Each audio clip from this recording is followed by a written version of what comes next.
Hello and welcome to Motorcultpodcast episode 64. I'm Eric Berger, joined as always by my co-host Ryan Siniski. Hello, sir. Hey there. How are you doing today? Good. Better Fabulous. than Carl Ghosn, Oh, who yeah. is still in jail. But anyway. Yeah, I wouldn't take jail over the food poisoning I had yesterday, but Yeah, close that, second. that sounded awful. Yeah, anyone that can notice I'm drinking water, that's a little abnormal for me, so it was pretty bad. You also sound weaker, Yeah. like your vocal cords have been washed with stomach acid, Acid, for yeah. the last 24 hours. Pretty much exactly what's been happening, That's so. pretty gross. Yeah, well, my cat was judging me, what can I say? Anyway, Implying he never pukes. what are you having? Hopefully not water. No, not water. I'm having a Bear Republic Racer 5. Okay. We are getting low on beer, so I've been having to Yeah. bust into IPAs. There's this like Minnesota thing where people like you don't take the last of something. Mm-hmm. Yeah, and so there's like one single Oktoberfest in the refrigerator. Yeah. So I'm like, That's I don't. 100% a thing. Yeah, I'm like, I don't want to be a dick. So I'm like, I'll just make myself uncomfortable and just drink an IPA. So at least I'm not a dick. So there's that. Fair enough. Alrighty, I suppose we can just jump straight into topics in that case. Yes. And every time I find topics, it's not intentional, but it seems like they just become more and more EV focused. So just preparing you We're right out of probably, the we're gate. probably gonna rename MotorCult to something EV cast or something. Oh, Yeah. God, no. So anyway, there's a bunch of stuff this week actually in car news, and a few of them were electric. Yeah. You're no, familiar with the Porsche Taycon, right? That's that concept all electric car that they're going to come out with. Taycon. I think it's called Taycon. I like Taycon because I'm imagining Taycon. That's lame. I was imagining Taken and have Liam Neeson in all of the ads. He is a terrible parent, by the way. Yeah, Always he letting is. his daughter get abducted. Always let his daughter get abducted, getting impaled, like when his Padawans in his greatest time of need. Awful. Seriously, he really needs to reevaluate how he gets through life. But anyway, Audi actually is building another product on that architecture, and it's actually going to be released before the Porsche version, Yes. which is bananas in my That, mind. that but makes sense, I it guess. kind of does. So anyway, Well, I guess, all right, so this is my logic for that. yeah, Audi has less to lose than Porsche does. I guess. So if this bombs as the Audi, they might not release it as a Porsche, and they might bump it down to something else. Maybe, but we've seen so many teasers of the Taycan that I think it'll happen either way. But I mean, if the Porsche version looks better than this, that's gonna be great because I gotta say this thing actually looks pretty good. The new e-tron sedan. It does look really good. It is most definitely a sedan. Yeah, that's why I called it a sedan because it has 4 doors. Yeah, that's not a coupe. It's not a coupe. No, a coupe has 2 doors, and it makes you look like a drug dealer, and makes you Exactly. look cool. And the car has a completely useless back seat because everybody has to get uncomfortable to use the back seat. Pretty much. And that's the beautiful thing about a coupe, is it's like the coupe. I like coupes in the same way that I like Countaches, Oh no. because it's one of those things where like you get it as a status symbol, but the whole concept of it just makes you like uncomfortable, and it's just generally worse. It's just than a sedan. masochistic body style. Yeah, no, it is. It's like the Countach. Like you would get the Countach to like flex on people, but then you have to get on your like on all fours to get out of it. So it's like, Yeah, pretty much. and that's kind of what I like about the coupe, and that's why I like coupes because I can't afford a Countach, I don't like coupes, but I still want to flex on people. I So, like that this is a 4-door. I also love that it's not a CUV. yeah, that's probably the greatest thing Right? about this. Like every other thing we've seen that's EV news related in the last couple of months, I Some sort of swear has been a stupid CUV. CUV. I think this podcast we're going to talk about some other electric cars that Yeah. aren't CUVs, so that's gonna be a good thing. And one that is, I think. No, it's not. I Okay. looked it up. All right, fine. But Oh, wait, that's the next one. Sorry. yeah, no, but yeah. So I mean, it looks good. I'm confident Audi will find a way to make this unreliable. Oh, I'm sure. It's just they'll find a way. There's one moving part, and they'll engineer it to break. Yeah. It's like going to have, like, vegan oiled bearings or something. The and it's just- the rotors gonna be made of like ABS plastic or Oh, man. Yeah, something that's... something like internal to it the melts engine. instead of burns. Yeah, exactly. It just like wrecks a stator and everything, and the whole motor's ruined. Watch, they're going to... I bet they'll use, like, a DC motor or something instead of an AC synchronous motor, and it'll just be... just total garbage. They'll have like a brush motor, and the brushes will be like impossible to replace. Yeah. Like this would be like no easy way to woefully replace them. undersized, so Yeah, if you exactly. floor it too much, it just welds the brushes to the commutator. Exactly. Anyway, that. yeah, we'll see how they manage to screw this up, but I mean, it looks pretty decent. No, I mean it looks cool, but I mean historically it's never been Volkswagen Audi Group's problem. They No, have they make stuff that looks good. They have nice interiors. It's mechanicals. Good God, they can't figure those out. I have such little faith. It's like when I saw the e-Golf for the first time, I'm like, they're gonna find a way to make this break, and I was right because They're like pretty reliable. no, they are, but they found a way to make it break. Is all the shit around the motor that breaks. Everything else will break. Like, as it turns out, an e-Golf is still a Golf at the end of the day. Yeah, at the end of the day, it's still a Golf, and it still has stupid Golf problems like all the time. So there's that. Very true. I'm sure with this that it'll have like its electric power steering rack. Oh, like, yeah. Go out, like brake if you hit a pothole the wrong way. But don't worry, it's got a very racy steering wheel with the top indicator on it. I do actually like that steering wheel, and I really, really like the digital dashboard on that. Well, you're coming back into your time, really. Yeah, I really am. I do kind of wonder what these paddles are for. I'm sure it's for regen, but there's a plus and a minus in a There car with is, no you're right. transmission. Flappy pedal gearbox and Yeah. EV. That is very strange. We'll talk about it, I think, in the next episode. But the Hyundai systems, they have paddles on the wheels, and it's for the 3 levels of regenerative brake. You can toggle them, Oh, that's kind of which cool. is interesting. Yeah, That's just really strange, though. yeah, it looks a little out of place in an EV, I think. But this thing is pretty cool. I mean, it's supposed 248-mile range. I love the headlights. The headlights look dope. Yeah, I agree. It's a That nice, looks it's a nice like looking really car. cool. I really like I really like concept cars right now. I'm angry. Yeah, exactly. I really like concept cars right now because they're really bringing back like a lot of things I like about 80s cars. Because I like boxy and angular, but And digital dashboards. digital dashboards huge. But well, the thing that I really like about concept cars is they're kind of beginning to move away from the unnecessary body lines that have been a thing for the last like 5 to 10 years. Thank goodness. Like, And now they're figuring out how to work around what's safety that? crash standards I think too. it's like that Lexus NV or whatever. Oh, they're big their crossover. SUV. Yeah, their crossover thing. The big crossover they do. Yeah. Yeah, that LX one. 570 or whatever. No, it it's not the is. Or the LX. GX. It's not the GX. It's the crossover, not the SUV. You're talking not the RX, the lower one. The one below the RX, I NX. think. Yeah, the NX. Yep, the NX. Yeah, that one just makes you cringe every time I see it. The It's just- spindle grill. well, not just that. It's just the whole car. They're just unnecessary body lines everywhere. My office manager has one of those. I told her we need to tune it That'd be cool. because it's turbo. That would be very cool. It's just the unnecessary body lines Yeah, get me. It's yeah. like the Toyota HCR rear end. Like, I don't know if I know what that is. oh, Oh, CHR. Yeah. yes, sorry. yeah, no, not the HCR, the CHR. Yeah, that That whole car is just a bucket of nope. yeah, it's I mean, it's beginning to grow me a little bit, but it's I like appreciate that they're taking a little bit of risk with design, but Yeah. like you said, it's just unnecessary. there design. there are a lot of aspects that I like, but it's too much. Right. And it's like this is also coming from somebody like my favorite Countach is the 25th anniversary Oh edition yeah, Countach. the one that's like unanimously despised by enthusiasts Everyone- and I'm because it's like, got I too like many this one. angles. Yeah, me But- too. It's the yeah. best one. It's got the biggest spoilers, the most angles, the most tacked on yeah, crap. and even then, like I think my issue with like modern cars having unnecessary body lines versus the Countach yeah. is all the Countach's body lines go in one of two directions. Either point backwards or they're horizontal. Like whereas like the HCR, it's like you got up and left and right CHR. and down. Yeah, whatever. And like loop-de-loop and like all these ridiculous body lines. I don't know how you make a straight line loop-de-loop, but they figured it out.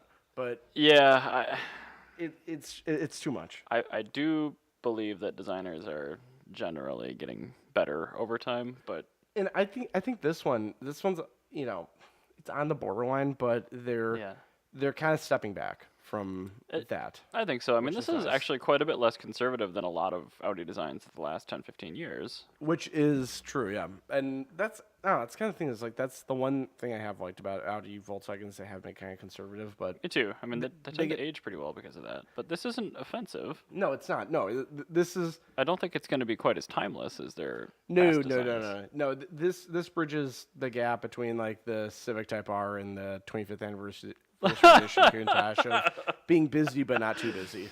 I think this is less busy than even the Civic Type R.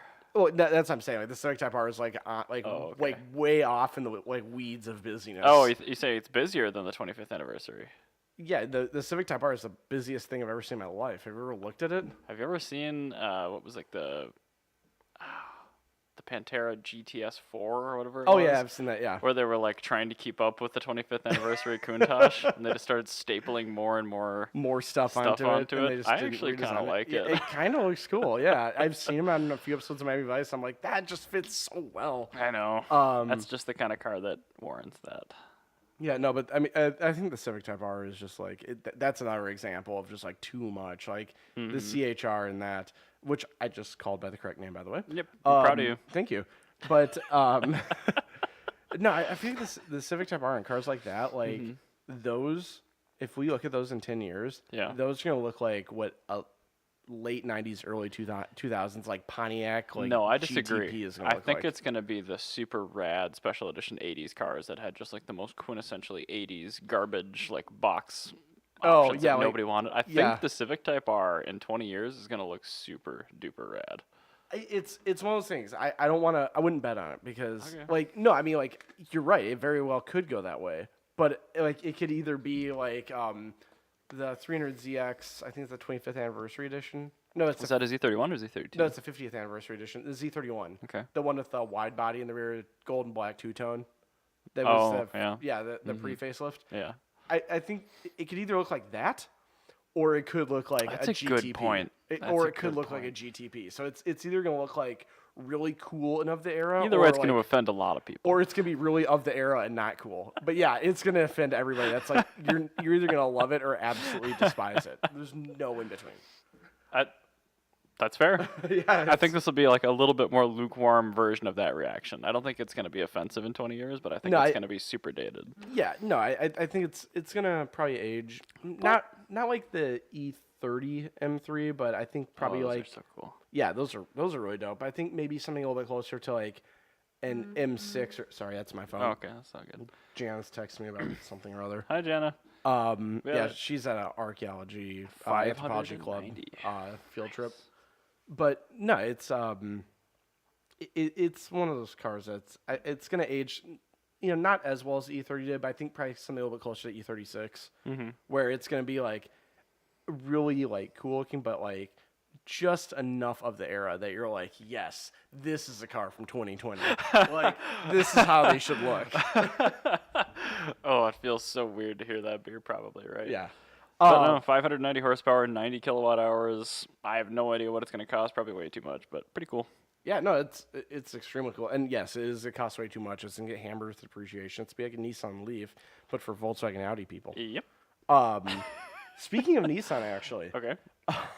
So this like Carlos Ghosn situation is just continuously getting worse, and he wins the MotorCult. How could it get worse? I might call it right now. I'm gonna say this is gonna win the MotorCult award for like MotorCult Podcast Award. Yeah, MotorCult Podcast Award for legal clusterfuck of like the century, I think actually, because yeah. So apparently more has come out about what he has done, and reporting by Drive, and they're actually reporting from Yanmari Shinbun, which is a Japanese one of the larger newspapers in Japan.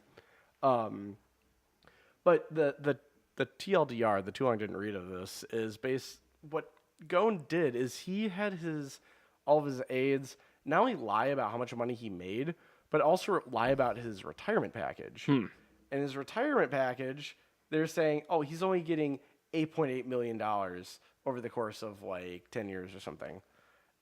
Not really. He was actually getting 17.7. Which is like that is substantially more than 8.8. Yeah, it's the same thing that he did with his normal pay. So wait, he was getting paid substantially more during his 10 years? Oh, right, yeah. You were telling me about that because there was laws, right? He was getting paid substantially more than he was supposed to be.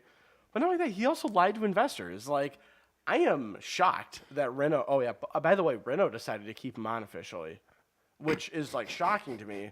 Oh, good old Frenchies. I probably did not mean it. Yeah, exactly. Like, but they just have he just lied to investors. Like, you're really gonna keep publicly him traded on? Company? That's a big no. Yeah, that's racketeering. Look at Tesla. Yeah. Look at what happened to Elon Musk for his tweet. Yeah, versus he this did guy. tweet, like, yeah, well, I mean, Elon Musk also isn't currently in a Japanese prison, but I mean, well, the thing is, in France, like they did, Not that we know of. Maybe maybe he's into that. maybe, but in Korea, they have hotels that are like prisons, and people go there to relax, so they don't have to work. That's just how overworked Koreans are. But anyway, yikes. yeah, I know they have issues with just working way too much and like suicide rates and all that. and apparently wanting to go to prison, like just they're overworked and very Do you know depressed what? all the time. Prisons actually sounded pretty good. Yeah, exactly. But yeah, so this is like totally ridiculous that he's like getting away with this. Yeah. Because like Elon Musk, like he gets like whacked by the SEC, like Yeah. gets like stepped down from being chairman and everything. Ridiculous. Or sorry, CEO. He still is chairman, I think. I thought it was the other way around. I can't He had to remember. step down from chairman of the board, but Yeah, he is yeah, that's what still it is. But in he's control still, of the company. Yes, that's what it is. Thank you. But like he gets like kicked out of Japan more or less. But Emmanuel Macron and Renault are like, yeah, it's just fine. And yes, Emmanuel Macron, president of France, owning 15% of Renault, like he stood by Ghosn entirely. I don't know. It seems really gross to me. And Yeah, I'm sure there's so much that we don't see throughout the rest of the automotive industry that's just a turd sandwich like this, but when stories come out like this, you're like, really? Yeah, well, it's one of those things, like, when a story like this comes out, like, you can't, like, you're just gonna go hold on to this guy that's being dragged through the mud, like, you're gonna get mud on you, too.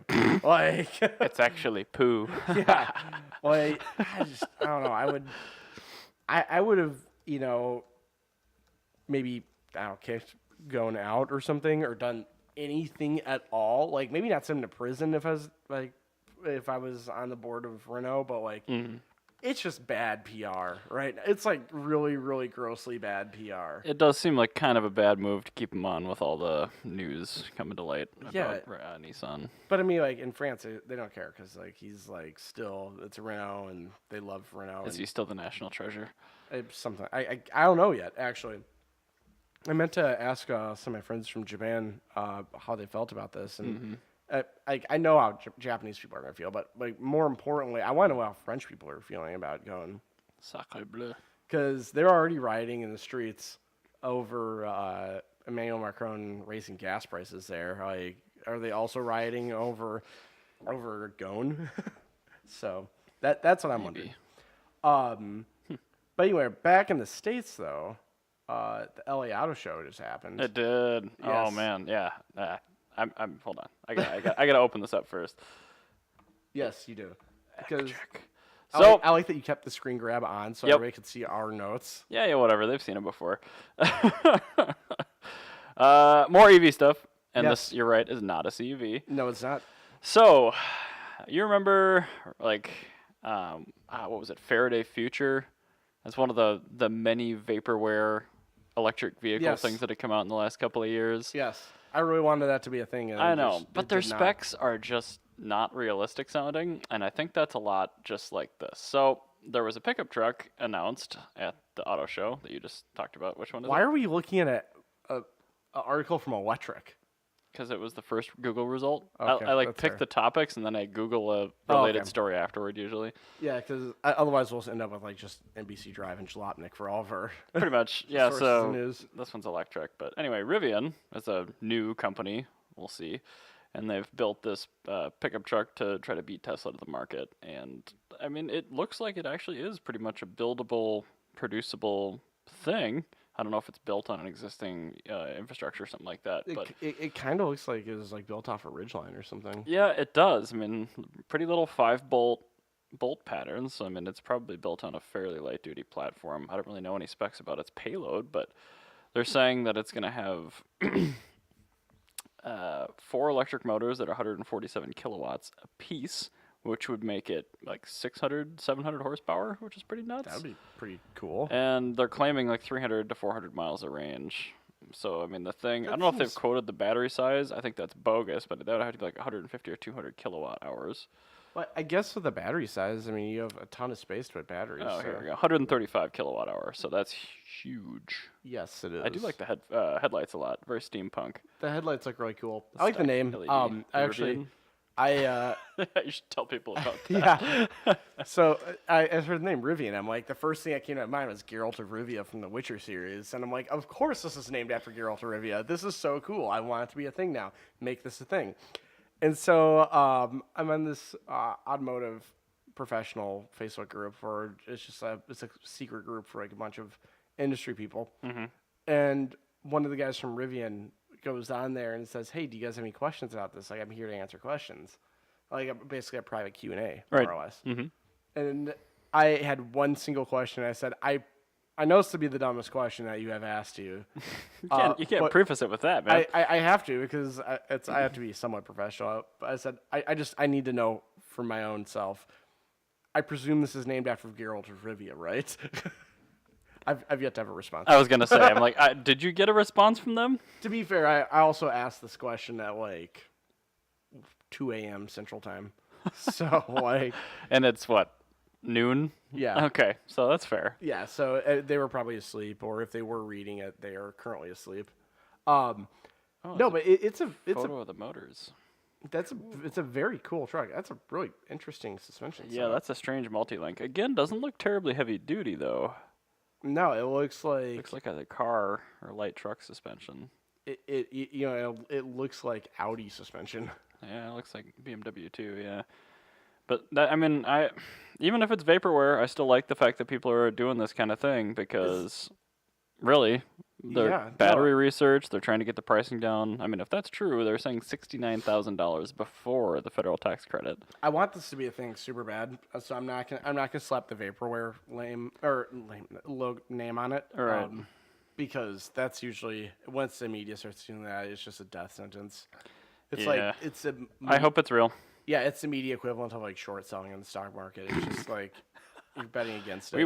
We would never do that. Yeah, no, definitely not. No, that would be ridiculous. But no, I want this to be a thing, and not only because I want a car named after Geralt of Rivia to exist, but no, because it's actually a really cool truck. Yeah, I like the styling a lot. It looks. Yeah, the styling's. Yeah, I mean it's cool. It's the front end I like. The rear end looks too much like a modern Range Rover or Land Rover Discovery. Oh yeah, it kind of does. But it's got fender flares.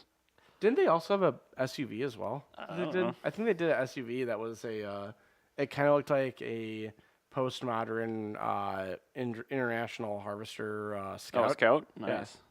Yeah, they may have. Like I said, I've been pretty much dead the last day and a half, so I haven't really done a ton of research. But well, it looks really cool. I know that if a company can make a viable pickup truck, I mean that's one of the best-selling things in this entire country. So they might pick up a ton of market share. Up a ton. Wow, that was an unintentional pun.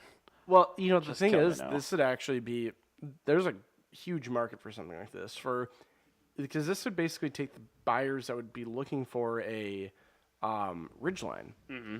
And the Ridgeline, like, that exists, and they've made 2 generations because there's no other truck that even comes close to what it does. Like, right. There's a big market in America for people that need a pickup, but they don't want to pick up. All right. They want a light duty vehicle that is. They need a utilitarian van, basically. It's for people hauling dressers. Yeah. Well, or like somebody like Jana's dad, who's like a landlord, and he drives across the state, hauls a bunch of like construction stuff with him. Yep.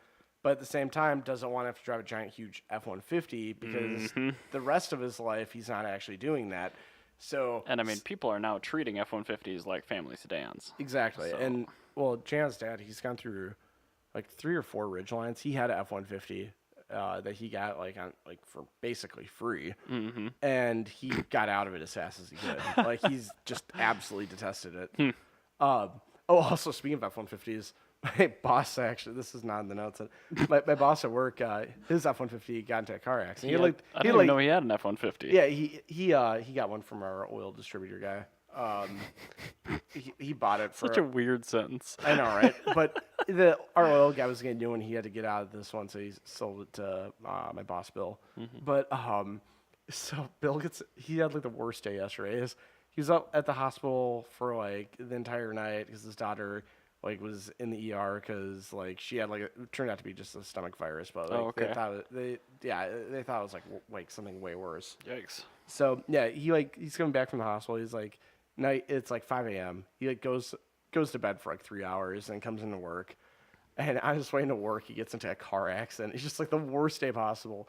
And then like the worst part about this car accident was his immediate reaction was, tight, I get my entire truck painted. This is great. I got into a car accident, so I have a $1,000 deductible. I'll pay $1,000 and I'll have my whole truck look pretty. Because his insurance is already ridiculous. He's just like, he doesn't even care at this point. File all the claims. Yeah. This is like, he doesn't even care at this point. So, he's like, tight, I'll get my truck painted. This will be awesome. He gets out. He looks at the damage. He's got, like, because like when he was in the accident, he saw the Honda that hit him just like more or less exploded. It's just like everything flew off. Well, it's cold outside and there's a lot of plastic. Yeah, so, like everything flew off, like went over his truck and everything. It's just like it shattered into a million pieces. But he gets out, looks at his truck. He's got a dent in his door. It looks like somebody hit it with a baseball bat, and he lost the end cap for his little like side step. Oh, okay. So like nothing happened. He goes, I'm kidding. He was so pissed. I imagine him just like getting a bat out of the truck and just like smashing the shit out of it. I think he was more mad about the fact that his truck wasn't damaged at all than the fact that he got into a car accident. Because he goes, yeah, this is great. Now I get to pay $500 out of pocket to have my door fixed and put the end cap back on. Oh, man. So, that was speaking of F-150s, a pretty funny story. Doesn't sound like a great day. Yeah, no. So these, maybe the Rivian will hold up as well as that one does. I hope so. And speaking of electric cars, I want to talk about a car that I also discovered. This is a Haggerty, but it's called the Microlino, and It's adorable. Apparently Jana showed this to me a little while back, and I had no idea she had designed an electric car. Like, I just didn't know that. But, yeah, it's a postmodern BMW Isetta that you can get in all sorts of really cool colors. They just released an ad for it, finally. But, yeah, no, it's an electric city car, so it'd be competing with a Fiat 500e. So, Sergio Marchionne. I can't believe they can legally make a car with just a front door. You can do just about anything in Europe. I guess. But I think that the guy this with ad the Ferrari, is tremendous. Yeah, he smokes the Ferrari off the line. It's a great ad. I think Jana designed the ad too. Yeah, exactly. But no, I think Sergio Marchionne is gonna be very happy to see that that there's to be any sales taken away from his 500e project. So, but yeah, I want this to come to America as well. It looks pretty cool, but I highly doubt that ever would. Also, parking like that in America, totally illegal. Yeah, I'm kind of bummed that it is. Yeah, but you can't end in. Yeah, you can't end in between two parallel cars. That's like a big nope. And that was like what if you do it kind of diagonal, like a motorcycle? Like a really half-assed end in. Yeah. Or like parallel. Like just how you tried to parallel. No, diagonal like a motorcycle. No, like you tried to parallel, but you suck at parking. Oh, well, yeah. I mean, as long as you're feasibly out of parallel the traffic, parking and you're out of traffic, I think it'd be fine. Yeah, it's probably fine. Yeah, it'd be fine.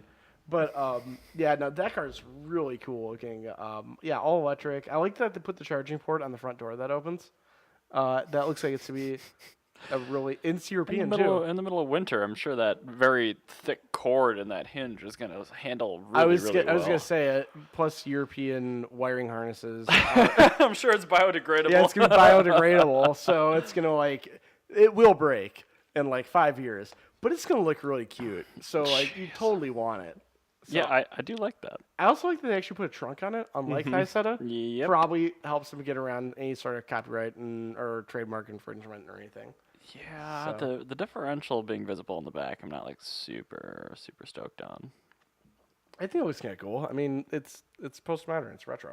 Like it's supposed to. I think I feel like you should be able to see. There's sometimes where I'm like, okay, seeing like portions of a vehicle, like the under bits of it, like underbits. Yeah, the underbits. Like on the Civic Type R, Love if it. they had taken those big stupid vents in the back and made those giant brake ducts for the rear, yeah, or like made a diffuser and you'd actually be able to see suspension stuff, that would be kind of cool. Well, it would be much more along the lines of modified Hondas. So yeah, it'd be a lot cooler than a big stupid plastic bit that just takes up space and makes everything ugly. And I'm sorry, I don't mean to harken back. That's salty all right. about that now I'm thinking about it. That's they put plastic grills in and then they fill in the honeycomb with more plastic. Oh god, so gross. I hate that. I don't know if I hate that more or less than fake exhaust tips. I really hate fake exhaust tips. Those are pretty much the worst design thing of the entire. That just about ruins it for me. I saw Mercedes with one, and I'm like, have you seen the new SQ5? I'm sure it's horrible. So the first gen SQ5, they had quad regular like S4 exhaust tips on them or whatever. Fine. The new one has like offset like 2 different size plastic things in the bumper that like they don't even recess. Like it's just a silver amoeba shape on the back on both sides, and it's got like a slit down the middle to make it look like it has 4 exhaust. It's so dumb. There was I was thinking about the Mercedes, the current ML generation. Okay, the W165. Yeah. Or what's the GL? It's the GLE. Yeah, the GLE, that's what I was thinking. That's the current ML. Yeah. Or sorry, no, it's the normal GL then. Because it's the kind of boxy one. GLS. Yeah. So, yeah, it was that they one. revised all of them. It's so annoying. I know. But anyway, I was looking at one. It's like a super high trim level one. This is back around Halloween. I was over at Ridgedale Mall. And I was looking at it, and my headlights perfectly illuminated right where the fake exhaust was. Oh, no. So I could see the muffler with its little single wall, not finished muffler tip inside of the big fake plastic exhaust tip with like a 3-inch gap in between them. And then, of course, because it's direct injection, there's a bunch of carbon all built up, like just all over the place. It just looks gross. I'm just looking at this. I'm like, this soccer mom played herself. Like, this is just disgusting looking. The first time I saw a fake exhaust tip was when the first gen ISF came out at the auto show. Thank you, Toyota, for giving us this lovely design. That was definitely them that did this, and everyone else. What if this is like the long con for Lexus? What do you mean? Like, they designed the fake exhaust tip so it'd catch on with all the luxury manufacturers, and like in 3 years, they would come up with like a new ISF, be like, check out our real exhaust tip, and then they would take all the sales, and everybody's gonna get played. You know, I'm fine with that, I guess. I think that'd be hilarious. I want this to be the long con. But I mean, the first gen ISF, like it was like what you're describing on the GLS, where there is an actual muffler, there is an actual pipe, but there's an air gap between this open fake thing. The ones I really hate are the Volkswagen Auto Group ones, where it's not even open. They have a downturned tip on the muffler before the muffler, and there's no connection at all to this fake exhaust tip on the bumper. And you see it in winter, and it's just like blowing. Seriously, it's like the Atlas is like that, the SQ5 is like that. There's a bunch of cars. I didn't know the SQ5 actually dipped down. Oh, yeah. That's so bad. I want to see if I can quickly find a picture of the back of an SQ5. That's totally disgusting. Sorry in advance for overloading the encoding. Okay, so this is an old one. Yep, and that's the new one right there. This is a new one. Why? Why? Oh, come on. More photos. This is actually this is the one with the real. That was our guest for the next episode calling me. Oh. But whatever. Anyway, surprise! On Wednesday, you're going to have a guest. Yes. Yeah, so those look fine. Those look fine. Those are real quad exhaust tips. Yes. I know. This is a thrilling radio for all of you not actually watching. I want to see the real one just looks awful. I know. And I'm trying to pull up the new one right here because it is so bad. Oh, come on, show me the back. How far do I have to scroll down to get a back photo of this thing on Audi's own gallery page? They're trying not to show it to you. There's a great one. Click that one. This one? Yeah, that one. Oh. No, that's not. You can see the shininess though inside the tip. Okay, there you go. Fake. All just plugged plastic. Oh, yep. God, and then why? it's got a little dinky muffler behind it that just points down at the ground. Ah, gross. So I hate that a lot.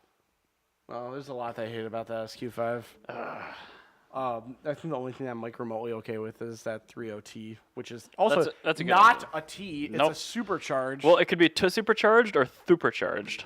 I think they should call it the 3.0K for compressor. I think Mercedes might have an issue with that. No, compressor is just a German name for a supercharger. Still, I don't know. That's why I spelled it with a K. Yeah, I know, but I don't know if they could do that with Mercedes. I'm confident that Mercedes has not trademarked the name supercharger in German. They might have. in America.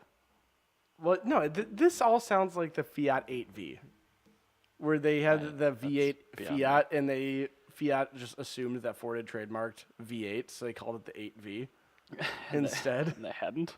And it turns out, Ford had not trademarked the term V8. And somebody at Fiat had been lied to by like a low-level Ford employee. Yeah, totally. We got a trademark. Yeah, we got that trademark. And they're like, oh, well, no. What do we do? We call 8V. 8-cylinder V formation. Hey, I want to talk about another really stupid thing. Okay. Kind of on par with Carlos Ghosn, but I want you to introduce it. You want me to introduce my own story? Yes, your own story. Okay, cool. So, if you guys haven't lived under a rock this last week, you probably heard that GM is closing 3 plants and canceling 6 automotive marques.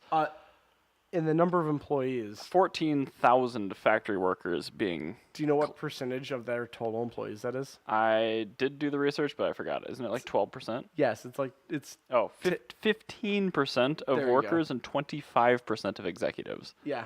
And you know why? That's really bad. Trump tariffs. It actually is, yeah. Mm-hmm. No, it's entirely because of that. It is. It's just like impossible to make these things. So yeah, they're killing the Volt. They're killing the XT6.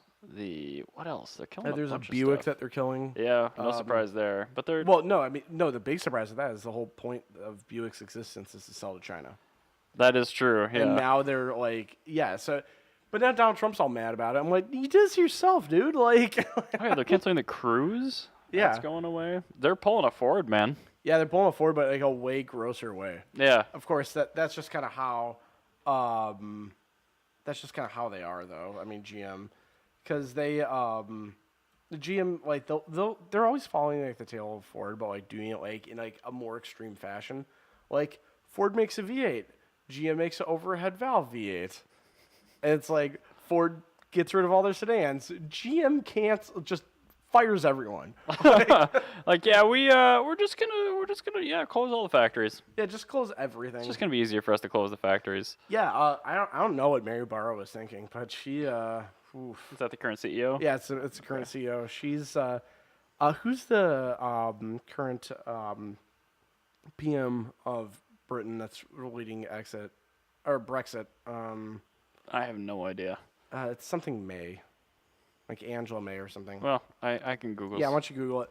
But no, I think they're cutting the same stone where it's like they see a job to do and they don't like think about like the PR around. Theresa May. Yeah, like Mary Barr and Theresa May, I think they must be related or something because like they don't see the PR around what they're doing and they just go, yeah, this is a thing that we're doing. Like let's just do this And then there's somebody that's like, I think this is a bad idea. Well, but I mean, like... Well, it is, but I mean... No, I get what they're doing, but doing it, like, just all at once is just super bad PR. I agree. I think if they had done this over the course of, like, a decade... But they would hemorrhage so much cash if they did it over the course of a decade. Well, maybe not a decade, but, like, shorter period of time. You know, maybe move some of these people to other plants or something. GM didn't plan to cancel a lot of these models. You can tell because they just revised, like, a bunch of them. Yeah. So, like the Cruise. I think, yeah. Like the Cruise. The Cruise. Which the they just made... XT6V. Like, they just made a new one with marketing. They just got rid of the Cruise when they just got done making probably the best Cruise. Probably the best car Yeah, I would say the best car that they've made in the last 20 years. Certainly the diesel manual hatchback. That's what I'm talking about. It's a diesel manual hatchback. And so the second gen Volt's a really good car. They made a really dope Cruise. Yeah. And now, thanks to Donald Trump, we're not going to get that anymore. Right. And that's going away. There's going to be like one model year of that car. Yeah. Actually, I think that's to be probably a really rare car. It's actually probably I want it even more now. I would actually, if you are interested in investing in a weird American car, get a manual Cruise diesel. Hatchback. Like, that's going to be something I think that's going to go up in value. Like, once people discover that it exists. Well, how much cash you're going to get on the hood when you buy it? Absolutely. Yeah, well, I mean, not just that, but it's like, there's a lot of, like, weird, like, 1 or 2 year things that are not really well known, but are very sought after by the people that know about it. Mm-hmm. And I think that's one of those cars. It's like, I guess the first thing that comes to mind, Yugo GVX is worth way more than a normal Yugo. Oh, totally. But not to compare it to a Yugo or something. But that was the first thing that came to mind. I think comparing it to a Yugo GB Extreme is No, pretty cool. a Subaru RX, which is their. What the hell is that? Yeah, nobody knows what that is. If you can Google that, EA82 Subaru RX. This was, as far as pre-WRX Subarus go, this is the most sought-after Subaru that you can get. Looks like a Justy. It is based off a Justy, that white one right there, 89. Second row down. That looks terrible. No, yeah, but get the front end of it. With the white wheels. I mean, any one of these pictures. That one, yeah. Do that one. But anyway, as far as like in the classic Subaru collector market, like that car is one of the most sought after cars because they made it for like a year.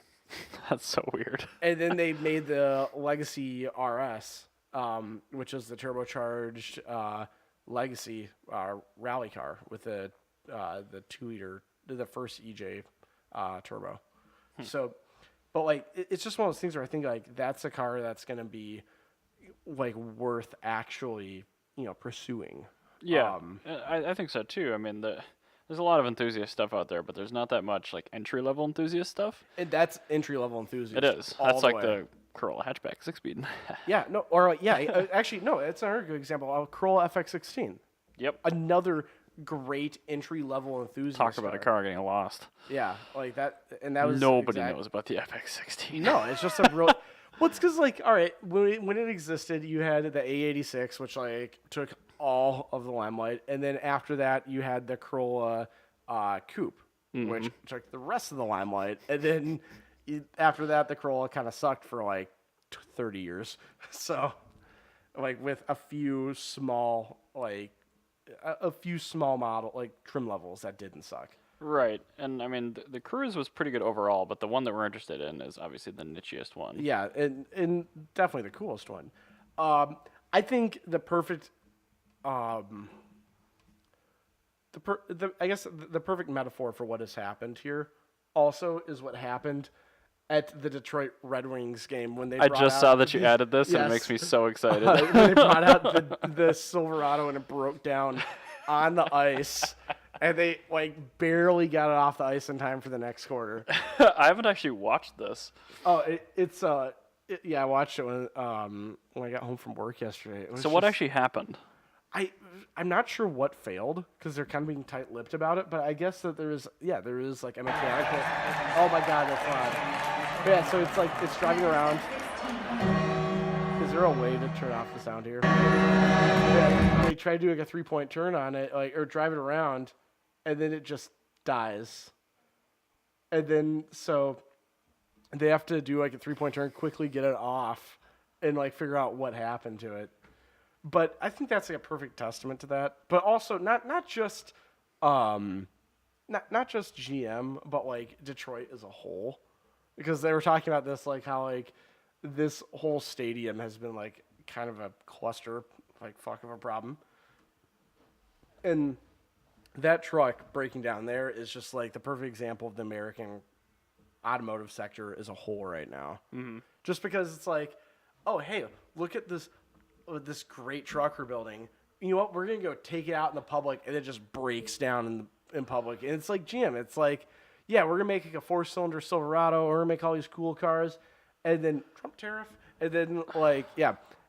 Whoa, we have to fire everyone now. Oh no, how did this happen? Yeah, so it's that's the American car sector as a whole. I just read through this article and it's like, end quote, had to be towed off the ice with a Zamboni.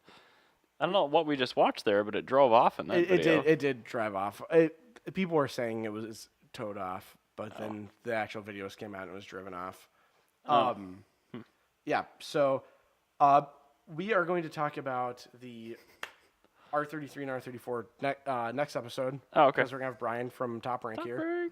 I'm really excited. He's a cool guy. Well, in that case, we can talk about interesting engineering, which is actually incredibly fascinating, and it's Mazda related, so you should love this too. I love Mazda. I know exactly what we're talking about here. So, all right, you just answered the question I was about to just ask you. I assume you've heard about their Skyactiv X technology. Yeah, that's this the is compression ignition, amazing. right? Yeah. So with turbocharged engines, direct injection was kind You're of brought about to in. have an ad play. Oh, you have the sound off, so it doesn't matter. I do. Oh my god, I hate ads so much. I have ad block on. I don't even know how this is happening. So anyway, oh, the site. CNET, screw off. So, with gasoline engines, and especially with turbochargers, there's so much compression that if you don't time the fuel injection just right, you can actually get what's called detonation or pre-ignition, which is when the cylinder's compression force gets so much that even without a spark plug, it will spontaneously combust. Yes. That's called knock. A lot of engines try to fight that because if you get pre-ignition, it actually shoves the connecting rod and piston down the wrong way, puts a huge amount of load on the connecting rod of the bearing. You can break cranks, pistons. It's really bad because the pressures are just so intense.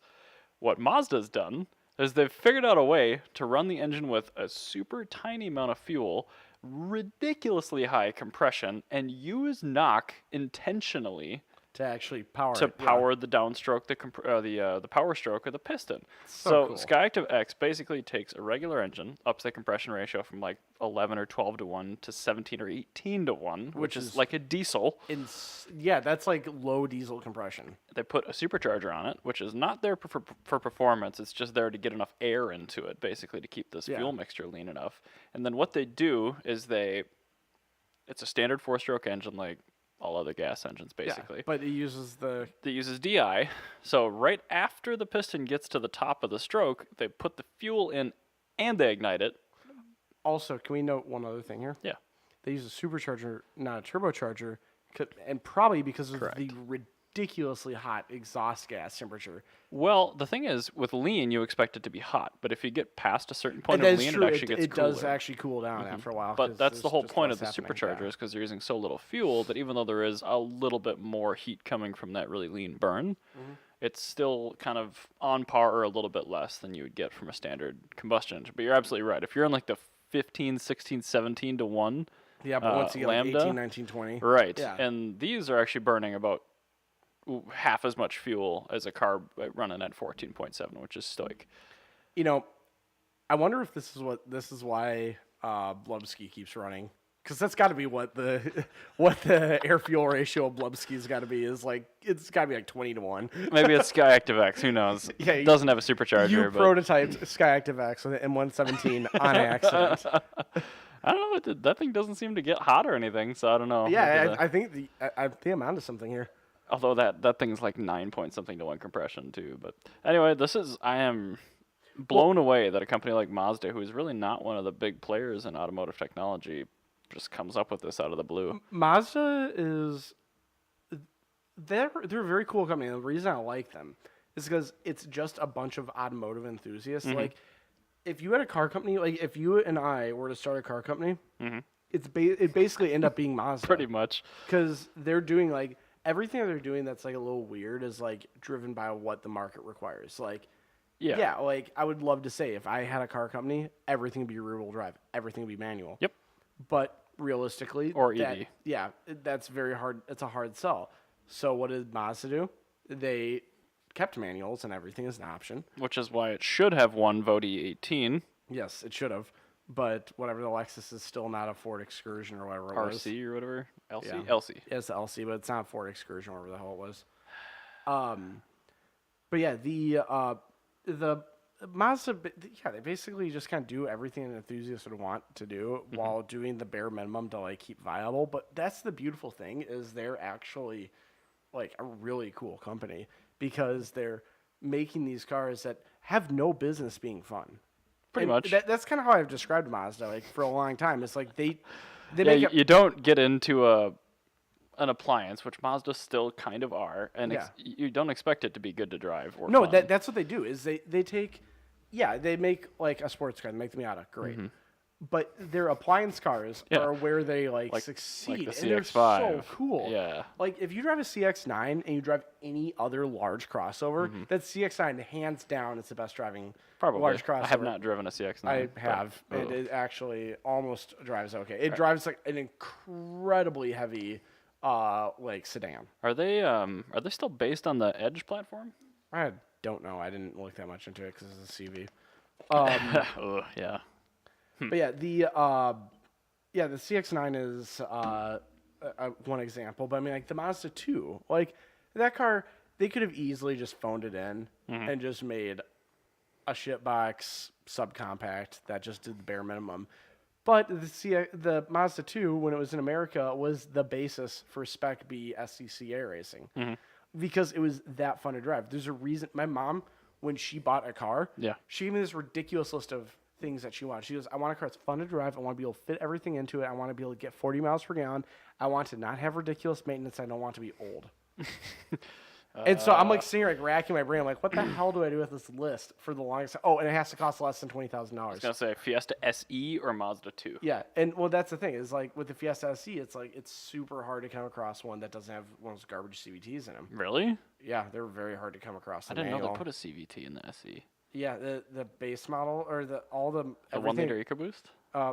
Yeah, I think that at least all the Fiestas that aren't the ST had an automatic option. It was that stupid CVT thing. Oh, I didn't know that. And those are the ones that just grenade left and right. That's the power shift. Yeah, sorry, it's the power shift. That's like the dual clutch piece of crap. Yeah, the power shift. Oh that's what god, yeah, those are so bad I didn't news. want her to end up with that.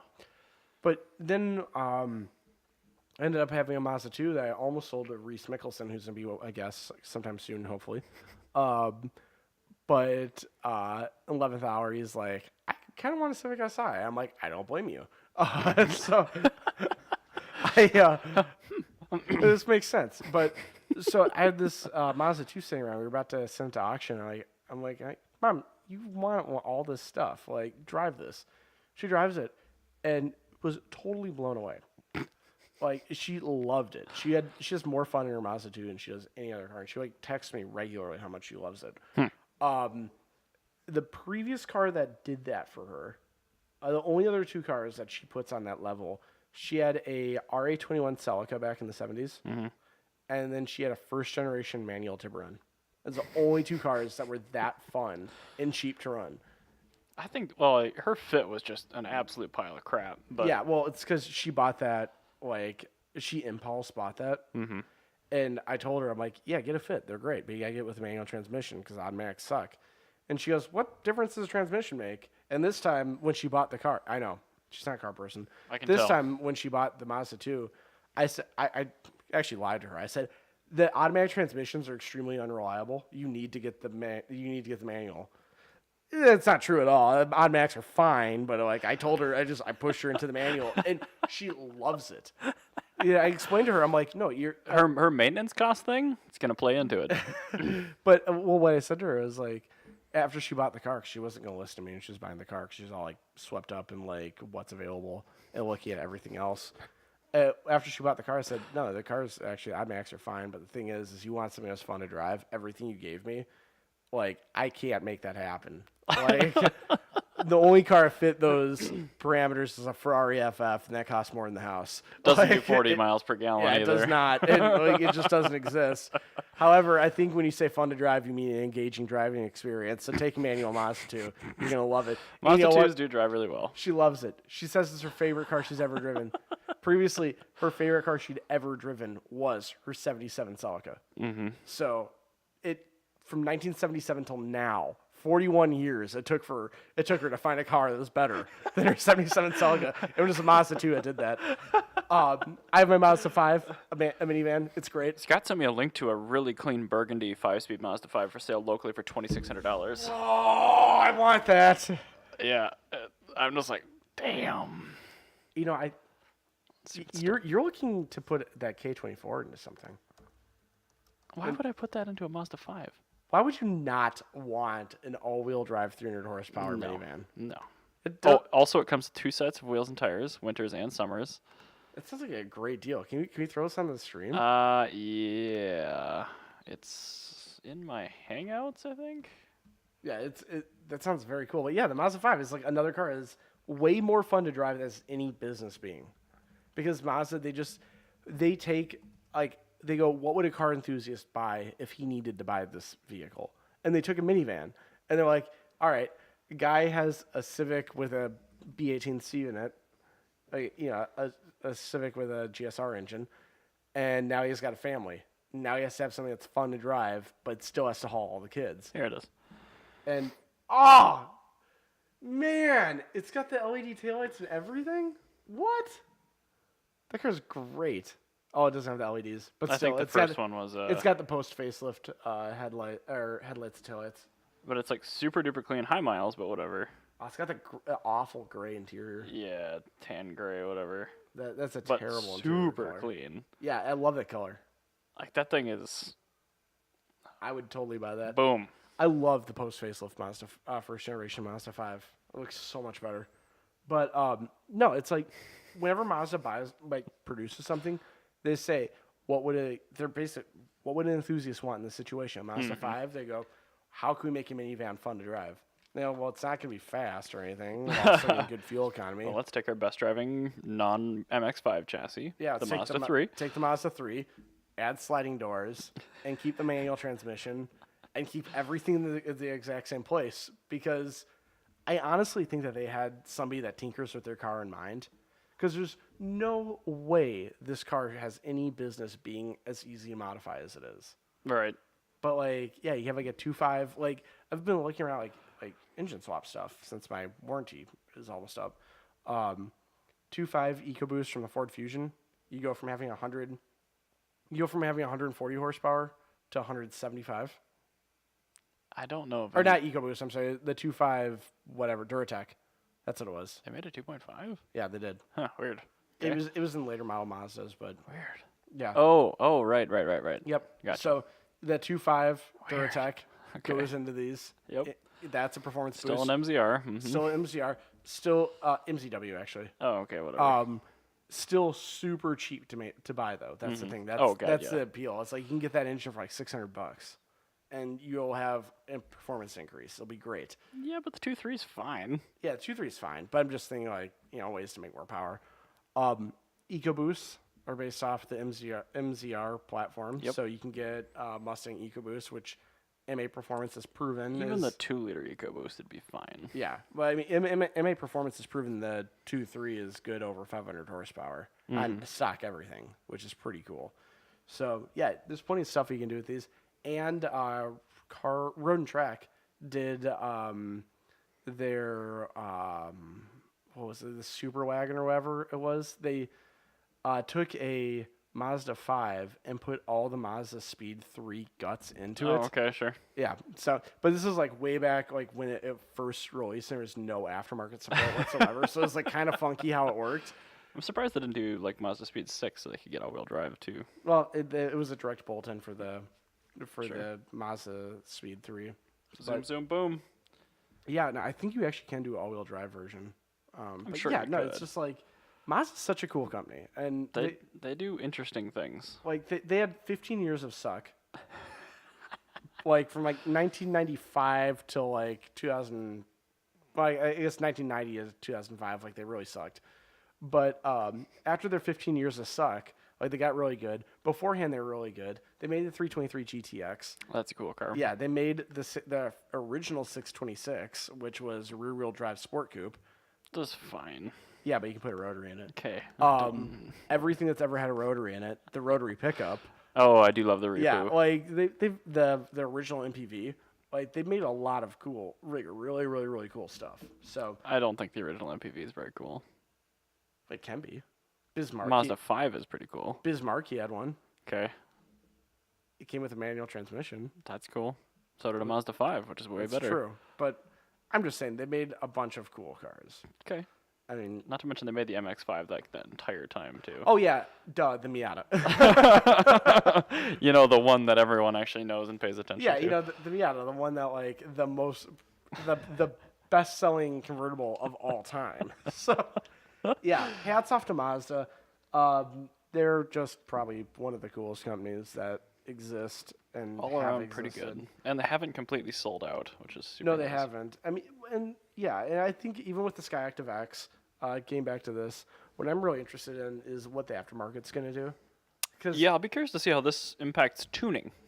I mean, because that's going to be a completely different mindset. What happens if you put on an E85 and just crank the fuel trim way up?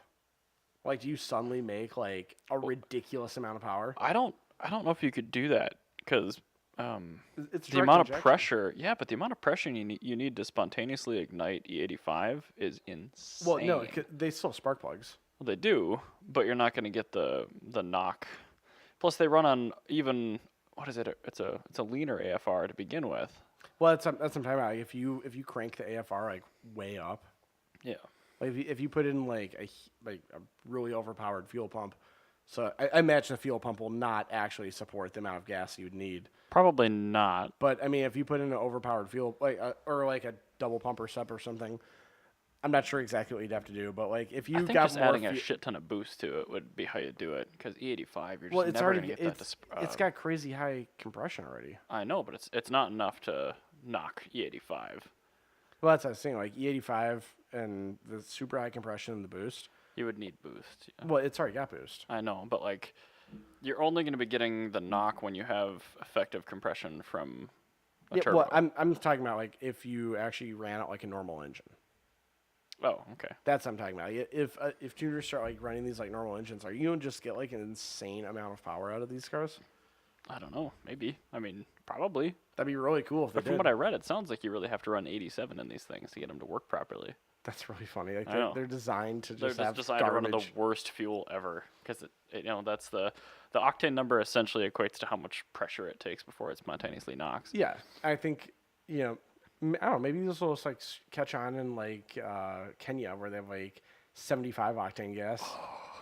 Or Nebraska where they have 85. They have 85. Oh yeah, I had to put 85 in Mr. Wags one time. I was desperate. How did that It work? didn't have very much power. No, I could imagine. I felt so bad for my car. But we were in the middle of Nebraska with one gas station, had one working pump with one grade of fuel, and it was my 85. God, We're on our way gross. to Pikes Peak. That's really bad. I felt so bad for my car. And even then, it was like probably waterlogged. So it was probably like 70. But no, like in Kenya and stuff, like they actually do have like 75 octane gas. So And you have to run them on like like 6.5 going compression engines. 87 is their big time. Like that's the good gas that you get. I know there's a guy that I used to sell parts to, worked at MAP. His name's Kevin Malangi. Cool guy. But he's got a WRX that he built in Kenya, 500 horsepower. On 87? 500 horsepower EJ in Kenya, like on like 87 octane gas. Shockingly, it blows up about once a year. But that's par for the course. But no, the EJ. thing is like he usually gets about like 30,000 miles before he gets some sort of major failure, which is kind of cool. Like, he was with able good to like tuning, you can with tune good around tuning that 87. he was able to make that kind of power on the 87.